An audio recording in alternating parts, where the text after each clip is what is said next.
नमस्कार, स्वागत है आप सभी का हमारा मध्य प्रदेश में। मैं आपके साथ निकिता कश्यप। बुलेटिन की शुरुआत करते हैं। स्थानीय MLB स्कूल छिंदवाड़ा में मतदाता जागरूकता अभियान के अंतर्गत बैठक रखी गई। आपको बता दें कि बैठक में अनुविभागीय अधिकारी छिंदवाड़ा द्वारा मतदाता जागरूकता अभियान को संबोधित किया गया। वहीं इस बैठक में संसद प्रमुख के अलावा आंगनबाड़ी कार्यकर्ता, वार्ड मोहर्रम और अन्य सदस्य भी उपस्थित रहे। बैठक में SDM छिंदवाड़ा द्वारा मतदाताओं को जागरूक करने और मतदान में बढ़ चढ़कर हिस्सा लेने और लोगों को मतदान के प्रति जागरूक करने के निर्देश दिए गए।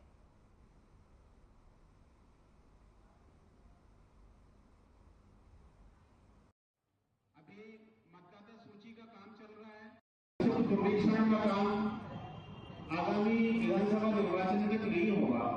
ये अपने लिए अंतिम मौका है, इसलिए मतदाता सूची को जितना अपन शुद्ध कर सकते हैं, अद्यतन कर सकते हैं, उसको करने का ये अंतिम अवसर है। मेरी सभी से मेरी गुजारिश है, सभी से प्रार्थना है, सभी BLO साहबानों को सहयोग करेंगे। BLO साहबान पूरी अपनी क्षमता से और इसमें अपने पूरे विवेक का इस्तेमाल करके मतदाता सूची को अद्यतन करने का काम करेंगे और उसका अमल भी।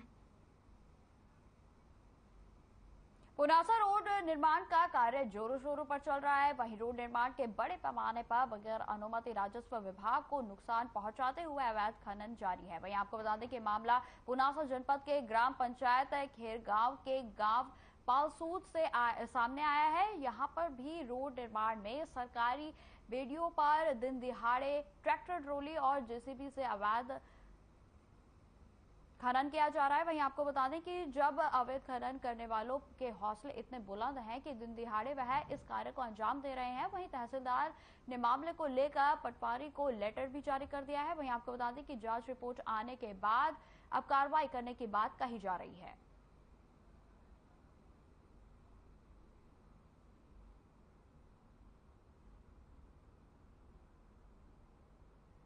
तो आपको बता दें कि प्रशासन की नाक के नीचे जो है अवैध खनन माफिया जो है वो खनन कर रहे हैं और उसके बावजूद भी प्रशासन की ओर से किसी तरीके का कड़ा जो कदम है वो नहीं उठाया गया है। आपको बता दें कि दिन दिहाड़े ट्रैक्टर ट्रॉली JCB के सहारे से ये खनन माफिया जो है लगातार क्षेत्र में खनन कर रहे हैं, लेकिन उसके कानो कान खबर प्रशासन को नहीं है। लेकिन ये भी एक बड़ा प्रश्न है कि आखिर कैसे ये माफिया जो है इतने बड़े पैमाने पर खनन कर रहे हैं, अवैध खनन कर रहे हैं, माइनिंग कर रहे हैं और जिसकी खबर जो है प्रशासन को नहीं है। तो इसमें कहीं ना कहीं जो है प्रशासन की भी मिलीभगत हो सकती है, जिसके चलते जो है खनन माफियाओं के काफी हौसले बुलंद हो रहे हैं और जिनकी शिकायत भी जो है अभी तक प्रशासन के आला अधिकारियों तक नहीं पहुंची है।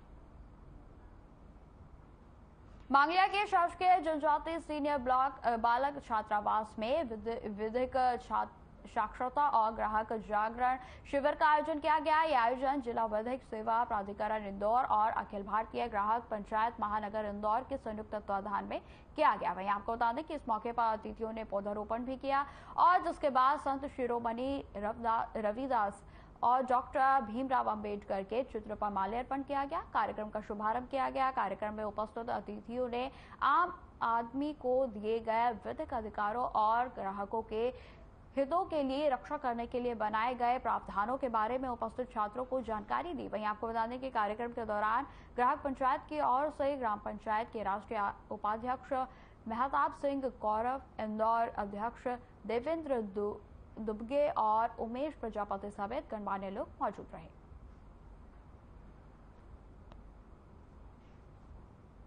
आज का यह विधिक साक्षरता शिविर हमारे जिले के माननीय प्रधान जिला न्यायाधीश श्रीमान BP शर्मा साहब के निर्देश पर शासकीय अनुसूचित जाति सीनियर बालक छात्रावास मांगलिया में आयोजित किया गया। इस विधिक साक्षरता शिविर में जिला विधिक सेवा प्राधिकरण के माननीय सचिव महोदय श्रीमान आसिफ अहमद अंसारी साहब भी उपस्थित रहे।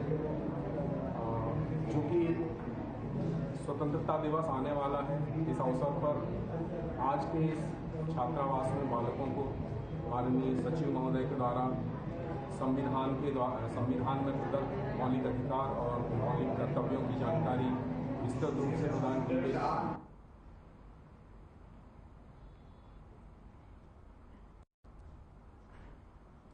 मध्य प्रदेश सरकार के द्वारा जन्मजात से 5 वर्ष के बच्चों के स्वास्थ्य के लिए मिशन इंद्रधनुष अभियान चलाया जा रहा है और जिसकी शुरुआत सांवेर विधानसभा के विभिन्न क्षेत्रों में भी शुरू की गई है। वहीं आपको बता दें कि मंगलवार को चंद्रावतीगंज क्षेत्र में भी राज्य सरकार के विशेष अभियान की शुरुआत की गई और यहां के स्वास्थ्य केंद्र में 10 तरह के टीके बच्चों को लगाए जाएंगे और अभी शुरुआत में छोटे बच्चों को पोलियो की खुराक पिलाई गई थी। वहीं आपको बता दें कि रूबेल वैक्सीन से छूटे हुए बच्चों को वैक्सीन लगाई गई है। यह अभियान 3 चरणों में चलाया जाएगा। पहला चरण 7 अगस्त से 12 अगस्त तक, दूसरा चरण 11 सितंबर से 16 सितंबर तक, वहीं तीसरा चरण 9 अक्टूबर से 14 अक्टूबर तक चलाया जाएगा। इस अवसर पर चंद्रावतीगंज प्राथमिक स्वास्थ्य केंद्र की पूरी टीम के साथ आंगनबाड़ी कार्यकर्ता भी मौजूद रही।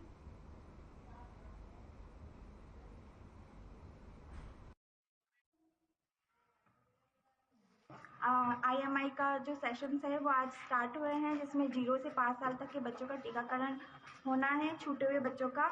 उसके लिए आशा, आंगनवाड़ी सबके साथ मिलकर हम लोगों ने तैयारी की गई है और ये 7 अगस्त से लेकर 12 अगस्त तक चलेगा। इसके 3 सेशन होंगे। 7 अगस्त से 12 अगस्त तक है, फिर 11 से 16 सितंबर में है और फिर 9 से 14 अक्टूबर तक है।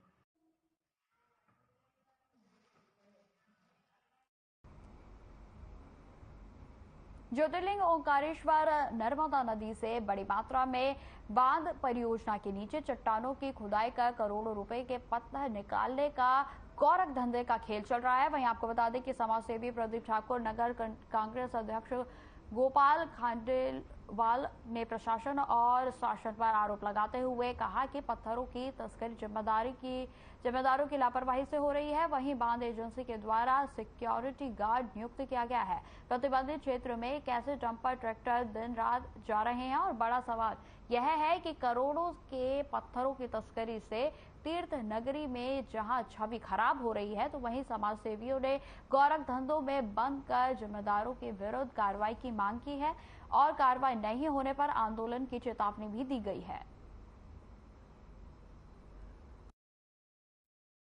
बाहर के जो जिम्मेदार अधिकारी हैं वो भी कुछ ध्यान नहीं दे रहे हैं। डैम के पास में ही पत्थरों की तस्करी हो रही है कि बड़े बड़े पत्थर हैं जिनके ऊपर निशान लगे हुए हैं।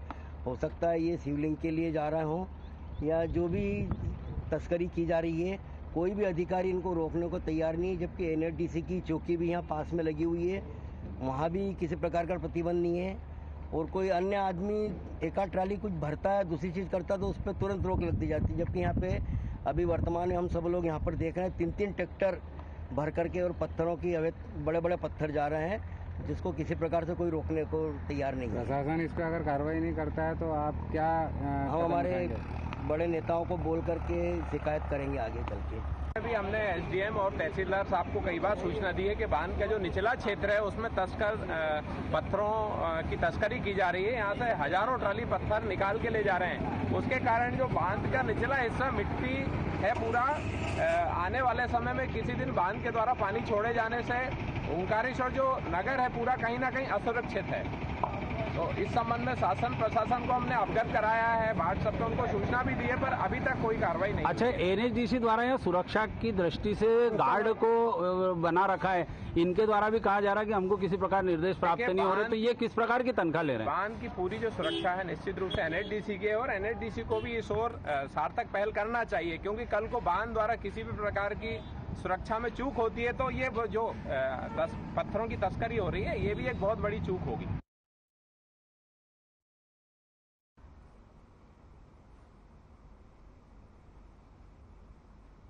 अब खबर महिदपुर से है, जहां पर अतिथि सर्व हिंदू समाज महिदपुर के बैनर तले एक सामाजिक समरसत्ता का भव्य सम्मेलन का आयोजन किया गया, जो समाज धर्मशाला बिनपुरा रोड महिदपुर सिटी में संपन्न हुआ, जिसमें हिंदू समाज ने अद्भुत सामाजिक एकता का परिचय दिया। कार्यक्रम के विभिन्न राष्ट्रवादी संगठन के पदाधिकारियों ने भी हिस्सा लिया और आयोजन के मुख्य अतिथि राजेंद्र चौधरी ने कहा कि वहीं आपको बता दें कि कार्यक्रम वाल्मीकि समाज के आराध्य देव गोगा देव जी के निशान की महाआरती की गई और गोगा देव जी के बारे में आचार्य बलराम ने भी सभी को अवगत कराया। वहीं आपको बता दें कि कार्यक्रम की शुरुआत संत शिरोमणि रविदास मंदिर में भजन से की गई। कार्यक्रम का संचालन समरसत्ता जिला प्रमुख विश्व हिंदू परिषद के मनोहर सिंह अंजाना ने मुहू ने किया।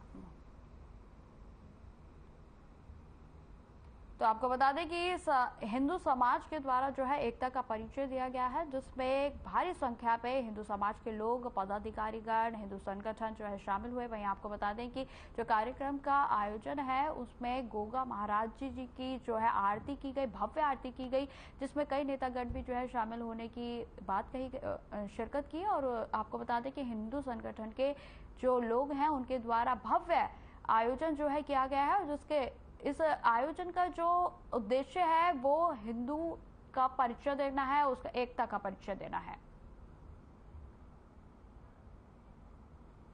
पश्चिमी मध्य प्रदेश के आदिवासी अंचल झाबुआ जिले में कांग्रेस आदिवासी स्वाभिमान यात्रा के समापन में पूर्व मुख्यमंत्री कमलनाथ पहुंचे। वहीं आपको बता दें कि कमलनाथ ने मुख्यमंत्री शिवराज सिंह चौहान पर पैसा समेटने की राजनीति करने का आरोप लगाते हुए तीखा हमला बोला। पूर्व सीएम कमलनाथ ने कहा कि चुनाव में 4 महीने का वक्त बचा है, ऐसे में शिवराज सिंह चौहान पैसा समेटने की राजनीति कर रहे हैं। शिवराज सिंह चौहान को 18 सालों से लाडली बहना आशा उषा कार्यकर्ता और अतिथि शिक्षकों की याद नहीं आई, अब वे उन्हें याद करके पाप धो रहे हैं।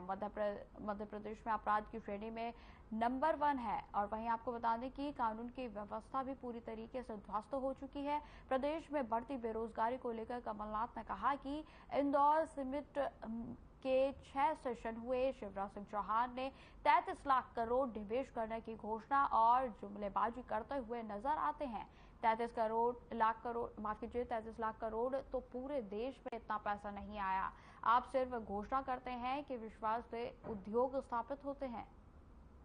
मध्य प्रदेश में शिवराज सिंह चौहान विश्वास नहीं बना पाए हैं।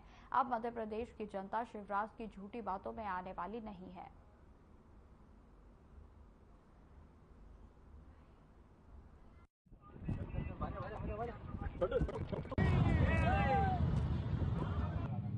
देखिए, जितने भी ऐसी घटनाएं, जितने भी डिस्टर्ब करने की घटनाएं चुनाव के पहले बीजेपी कराने की कोशिश करेगा। मणिपुर में क्या हो रहा है? मणिपुर में क्या हो रहा है? पिछले लगभग 90 दिन हो गए, रोज कल भी लोग मरे। ये समाज को बांटने का, आदिवासी और गैर आदिवासी समाज के बीच में झगड़ा करा रहे। वहां सरकार किसकी?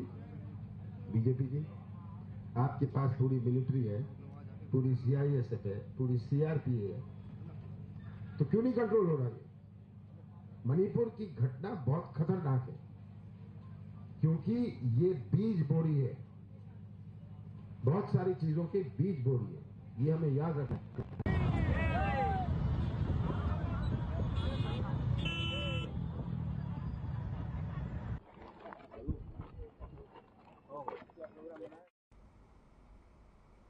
खबरों में आगे बढ़ते हैं। सिंगरौली जिले के मोरवा में हुए गोलीकांड के मामले को लेकर कांग्रेस बीजेपी पर हमलावर है। आपको बता दें कि तमाम रैली जुलूस निकालकर विरोध प्रदर्शन भी लगातार किया जा रहा है, जिसे लेकर सिंगरौली विधायक राम लल्लू वैश्य ने अपने बेटे विवेकानंद वैश्य के विषय में कहा कि विवेकानंद वैश्य के ऊपर पुलिस ने मामला दर्ज कर लिया है, गिरफ्तारी के लिए तलाश भी की जा रही है। वहीं आपको बता दें कि पुलिस प्रशासन स्वतंत्र है और उचित कार्रवाई की जा रही है। और साथ ही उन्होंने यह भी कहा कि कांग्रेस के शहरी अध्यक्ष अरविंद सिंह चंदेल जिस तरह से प्रदर्शन कर रहे हैं, शायद वो भूल गए हैं कि अरविंद सिंह चंदेल ही स्वर्गीय विधायक रामचरित्र वर्मा ने ही अपने गांव में उनको थप्पड़ मारा था, जिसे लेकर वह पचोर सहित पडरा जेल भी जा चुके हैं। इनकी हरिजन आदिवासियों के साथ दुर्व्यवहार करने की पुरानी परंपरा है।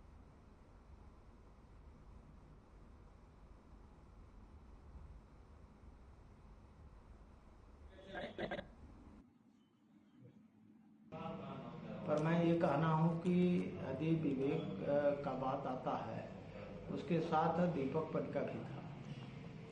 दीपक पटका से पहले भी विवाद हुआ था इन लोगों का, और उसी बात को लेकर लड़ाई झगड़ा हुआ, और उसमें खुद पुलिस ने एफआईआर दर्ज कर ली है, गिरफ्तारी कार्रवाई कर ली है। हम तो उसको भी स्वतंत्र कर दिए हैं कि भाई पुलिस का काम है, अपना करे। अपराधी को मैं कहीं कोई संरक्षण नहीं दे रहा हूँ। मुल्ताई में सरेआम किसानों पर गोली चला दी गई।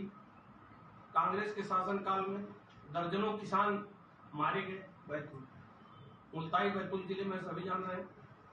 मेरा कहना है कांग्रेसियों ने सदैव अपराध को और अपराधियों को संरक्षण दिया है। जब जब कांग्रेस की सरकार आती है तो अपराध अपने आप समाज में बढ़ जाते हैं।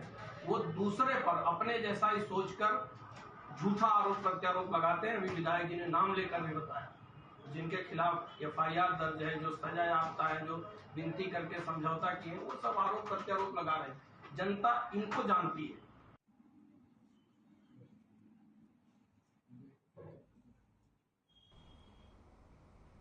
गोरमी थाना क्षेत्र के महगांव रोड स्थित कुसुम फिलिंग सेंटर पर 3 बदमाश बाइक पर सवार होकर आए और पेट्रोल डलवाने लगे। एक उसमें से पंप के कैबिन में गया और उसने पीछे से दूसरा भी कैबिन में घुस गया। वहीं आपको बता दें कि अंदर रुपए गिन रहे कर्मचारी को गोली मारकर रुपए लूटकर वह फरार हो गए। वहीं पेट्रोल डाल रहे कर्मचारी को भी हथियार लगाकर पैसे छीने और हवाई फायर पर भाग गए। वहीं आपको बता दें कि सूचना मिलते ही सूचना पर पहुंची गोरमी थाना पुलिस मौके पर पहुंच गई और घायल को उठाकर उप स्वास्थ्य केंद्र में गोरमी में भर्ती कराया गया। वहीं पुलिस टीम के साथ घटनास्थल पर पहुंचे और घेराबंदी कर एक बदमाश को भी पकड़ लिया गया है।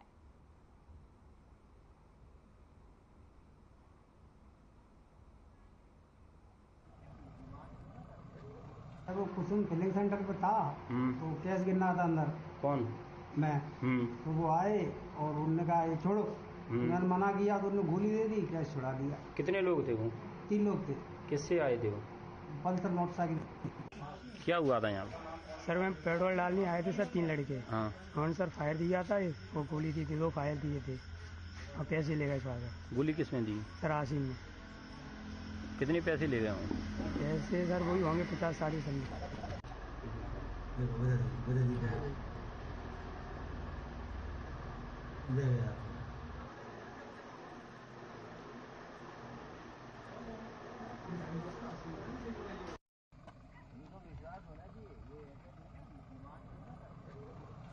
अंदर है।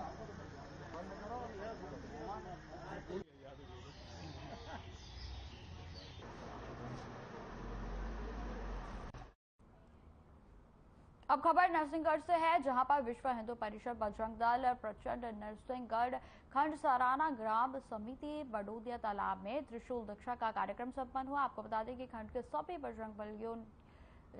बजरंगियों ने त्रिशूल दीक्षा ली और त्रिशूल दीक्षा के कार्यक्रम में जिला सत्संग प्रमुख तेज सिंह, प्रखंड सह सुरक्षा प्रमुख सुनील यादव, नगर सह मंत्री दीपेंद्र नगर, देव सेवा प्रमुख राजेंद्र और प्रखंड अध्यक्ष शिरीष ने सभी कार्यकर्ताओं को त्रिशूल दीक्षा दिलाई। वहीं आपको बता दें कि कार्यक्रम का संचालन सचिन चंद्रवंशी ने किया। वहीं राजेश चंद्रवंशी, मनीष विश्वकर्मा, नंदकिशोर मीणा, भगवान सिंह मीणा, अनिल मीणा, विजय राय और सोलंकी विजेंद्र सोलंकी, सुमित यादव, मनोज कुशवाहा, अन्य सभी कार्यकर्ताओं ने पुष्पार्थ से कार्यक्रम को संपन्न कराया।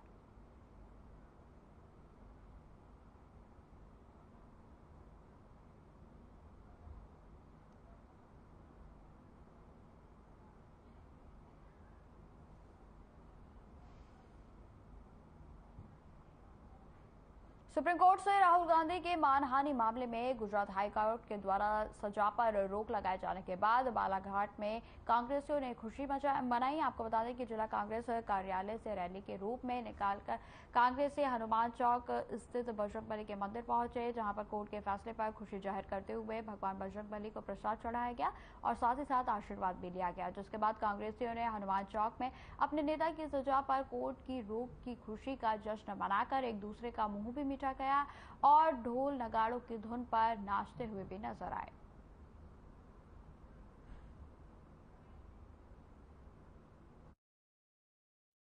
देखिए, हमारा केवल ये कहना है कि जुल्मी जब जब जुल्म करेगा सत्ता के गलियारों से चप्पा चप्पा गूंज उठेगा, चप्पा चप्पा गूंज उठेगा इनकलाब के नारों से, असत्य पर सत्य। आज हमारे लिए दीपावली वाला दिन है। जिस प्रकार से नरेंद्र मोदी की सरकार, वो भी गुजरात में, जिस प्रकार से षड्यंत्र पूर्व करके राहुल गांधी जी पर इल्जाम लगाया गया और उन्हें 2 साल की सजा दी गई, ऐसे मामले पे जब तक इतिहास है कि ऐसे किसी मामले में कोई सजा नहीं होती। आज सुप्रीम कोर्ट ने सत्य और असत्य की जब उन्होंने सुना तो निश्चित तौर पर उनके बयान है कि यह षड्यंत्र पूर्व की चीजें हैं और उन्हें आज जो 2 साल की सजा है उस पर रोक लगा दी गई। निश्चित तौर पर यह तमाचा है उस सरकार के खिलाफ, उस तानाशाही सरकार के खिलाफ, उस तानाशाह के खिलाफ जो खुद को इस देश का मालिक समझ रहा है और खुद को भगवान समझ रहा है। देखिए, सबसे बड़ी चीज है कि प्रभु श्री राम के इस देश में, प्रभु श्री हनुमान जी के इस देश में आज राम राज्य की स्थापना करने के लिए माननीय राहुल गांधी जी पूरे देश में भारत जोड़ो यात्रा लेके निकले थे। उनका इस यात्रा का एक मूल उद्देश्य था नफरत छोड़ो भारत जोड़ो। इसी तारतम्य में आज सर्वोच्च न्यायालय द्वारा जो बीजेपी के द्वारा गलत तरीके से प्रसारित करके माननीय श्री राहुल गांधी जी को डिबार किया गया था, उनकी सदस्यता से डिबार किया गया था, उसमें न्यायपालिका द्वारा आज बहुत महत्वपूर्ण फैसला आया है। इसी तारतम्य में आज शहर कांग्रेस कमेटी अध्यक्ष भाई श्याम पंजवानी जी के नेतृत्व में आज बालाघाट मुख्यालय में हम सभी के द्वारा आतिशबाजी की गई, पटाखे फोड़े गए और मिठाई वितरण किया गया।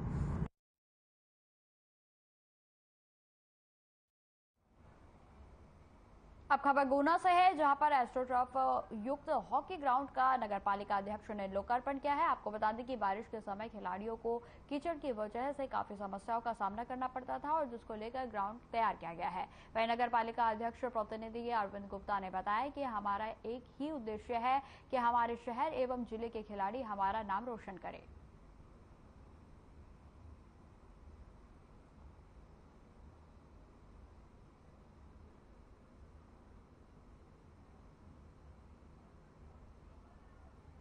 आज जो भारतीय जनता पार्टी का विकास पर्व चल रहा है उसके अंतर्गत आज एस्ट्रोटर्फ का ये ग्राउंड का जो लोकार्पण हुआ है, उसके लिए मैं भारतीय जनता पार्टी की सरकार को, यशस्वी मुख्यमंत्री शिवराज सिंह चौहान जी को, यहाँ के लोकप्रिय सांसद महोदय श्री कृष्णपाल सिंह यादव जी को, क्षेत्रीय विधायक जी को, नगरपालिका अध्यक्ष जी का हृदय से आभार व्यक्त करता हूँ।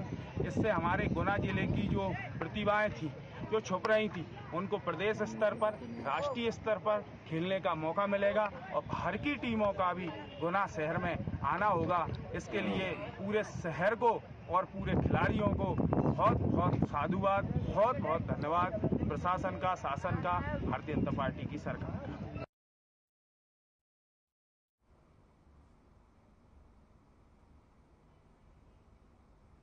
अब खबर मांगलिया से है, जहां पर परियोजना के शिलान्यास से पहले मांगलिया के भैरव बाबा मंदिर से कार्यक्रम स्थल तक कलश यात्रा निकाली गई। इसमें बड़ी संख्या में महिलाओं ने कलश में नर्मदा का जल भरकर कलश यात्रा में शामिल हुई। वहीं आपको बता दें कि कलश यात्रा का जगह जगह भव्य स्वागत भी किया गया। वहीं केंद्रीय जल शक्ति मंत्री गजेंद्र शेखावत का सांसद शंकर लालवानी ने मालवी पगड़ी पहनाकर स्वागत किया। मंत्री गजेंद्र सिंह शेखावत ने केंद्र सरकार द्वारा चलाए जा रहे विभिन्न जनहितैषी कार्यों की जानकारी दी।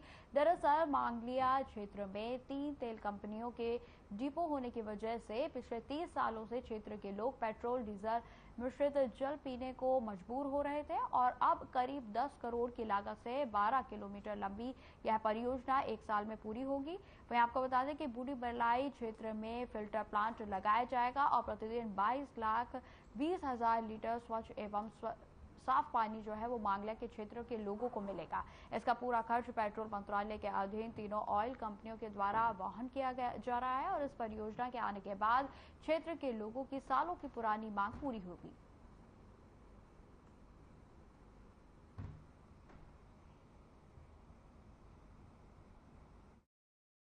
इस लक्ष्य को लेकर के माननीय प्रधानमंत्री जी ने देश की सरकार में पानी से जुड़े हुए विषय जो अलग अलग मंत्रालयों में, अलग अलग 8-9 विभागों में जिन पर विचार होता था, पॉलिसीज का निर्माण होता था, उन सबको एकीकृत करके एक मंत्रालय का निर्माण 2019 में दोबारा प्रधानमंत्री बनने का आशीर्वाद जब आपने दिया तब उन्होंने किया।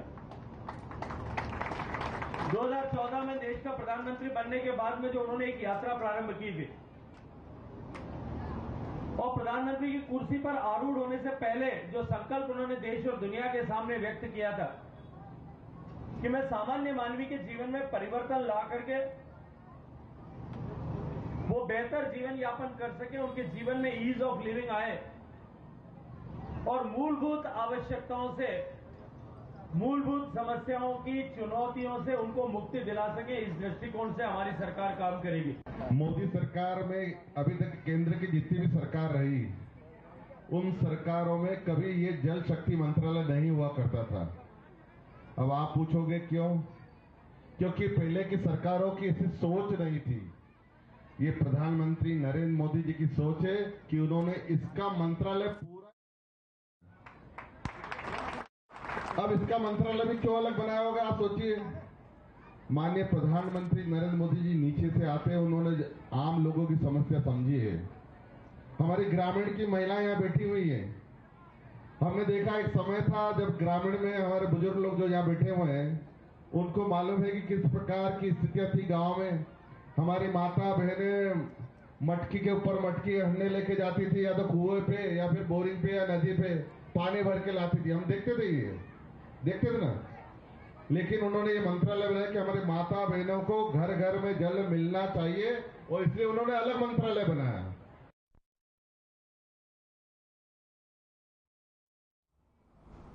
फिलहाल इस बुलेटिन में इतना ही। खबरों की और भी जानकारी के लिए बने रहे हमारे साथ। नमस्कार।